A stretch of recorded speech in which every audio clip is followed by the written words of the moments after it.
Hey guys, this is Jesse with JTS Woodworking, and in this video I'm going to show you how to make this ring on your wood lathe. So let's get to it.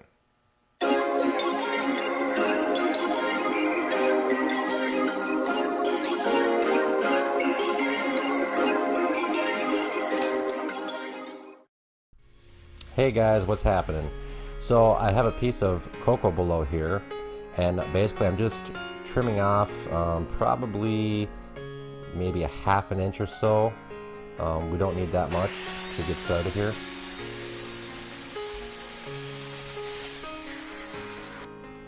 And then next I'm going to find center by drawing these lines from corner to corner, and where they meet, that'll be the center of the piece. And we use that to line it up on the wood lathe. Then you want to flip it over and put a piece of double-sided tape on it, and we're going to attach this to a waste block on our wood lathe.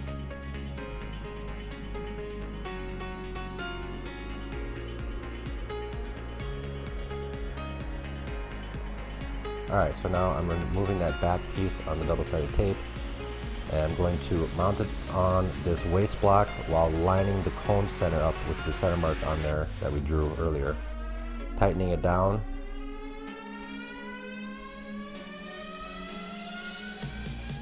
And that should do the trick for now. Now we're just going to roughly turn this round to get rid of the corners.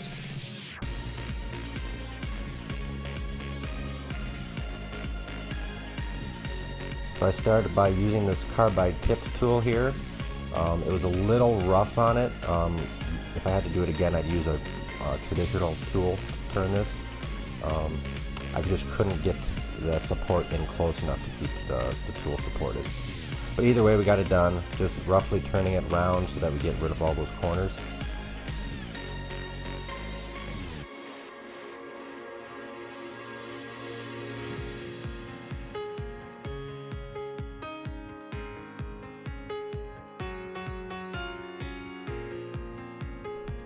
And now we want to drill through the piece. I used a Forstner bit. This was a pretty aggressive cut. I suggest starting with a small drill bit, working your way up to this. Try to go very, very slow. So you basically want to choose a Forstner bit that's smaller than the diameter of your ring core. Drill all the way through, and here I'm just marking a line about where I want to trim it down to. So the goal is you have to trim this down to exactly 6 millimeters wide in order for it to fit perfectly in the ring core. Now the way we do that is we sneak up on it very, very carefully. And we use those digital calipers to measure very often, and I probably got it down to about 6.5 millimeters or so, maybe 6.25 there.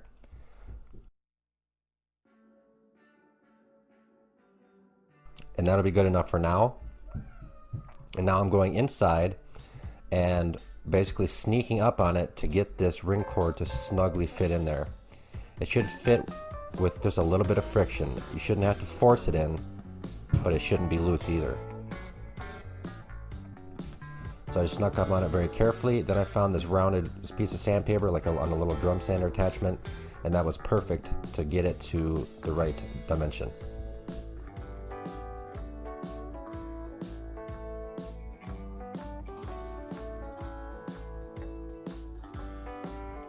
Alright, now we're just sanding until we get that 6 millimeter thickness. Just keep sanding and keep checking with your digital calipers here. And as you see, just checking all the way around, it's pretty darn close, if not exactly. It's blinking there because the battery's low.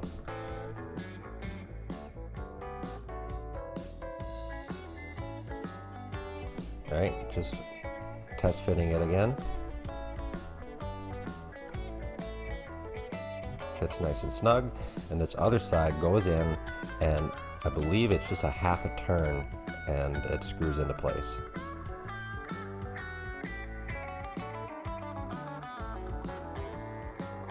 I'm just checking to see if it fits well, trying it on.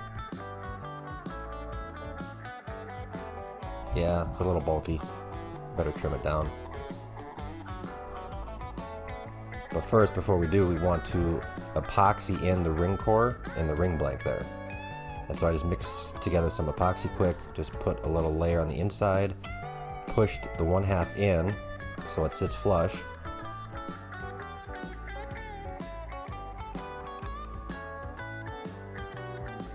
And then put the other half in while twisting.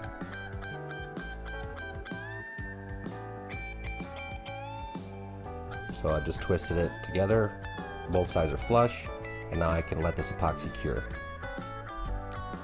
After the epoxy cures, we want to put it back on the wood lathe with, I have here a pen turning kit here. There's 2 bushings on either side that hold the ring, and so I'm just turning it down this way. Works really good. I'm using a traditional parting tool here because it's just sharper. I gotta sharpen my tools. Anyways, I'm just bringing it down till it's flush with the ring core. If it scrapes the metal part on the outside, don't worry about it. We're gonna sand it down, buff it out later.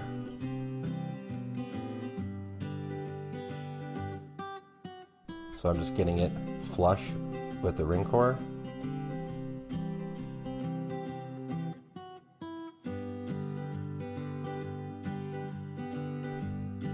And then I'm just sanding it down. Now I was going to leave it this way, and it looked great, but I wanted kind of a protective glossy finish to it. So I glued some sandpaper down to this little piece of wood here. And the goal is to get the wood sanded down just below the surface of the ring core. And then I could put in a CA finish, build it up, and then trim it back down, and so that would have a protective finish that would also be glossy. So I'm just trying to be careful to get it down just enough to where it sits below the ring core so that there's a little lip there. Now I'm applying a drop of CA glue at a time and then spraying it with activator so it instantly hardens, and then I keep doing that process over and over again until I build up enough to where I can shave it down and get it smooth again. And now I'm just shaving down that CA glue finish after it hardens. And again, I'm just getting it flush again. So now we'll have a thin layer of CA glue on the wood itself, and any CA glue that's on the ring core will get scraped off by this chisel here.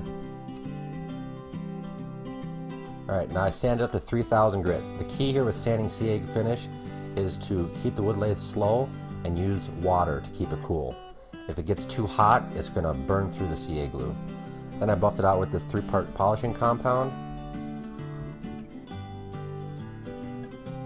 And this last one here just gives it a final polish. And we're good to go. Alright guys, that's it. As you can see, it's pretty simple. I took it a step further and I sanded down the wood just a little bit beneath the ring core there and used CA glue, filled it in, cut it down, sanded it up to 3000 grit, and then buffed it out. And now you got a nice glossy finish. And not only is it glossy, but it's protected against water and stuff like that. I wouldn't recommend using it if you're working on stuff like, you know, automotive sense or woodworking sense. You know, take care of it. But it looks great, it feels great, and I love how it turned out. So anyways, if you guys like this video, please leave it a like, please comment, please subscribe, and we'll see you in the next video. Thanks.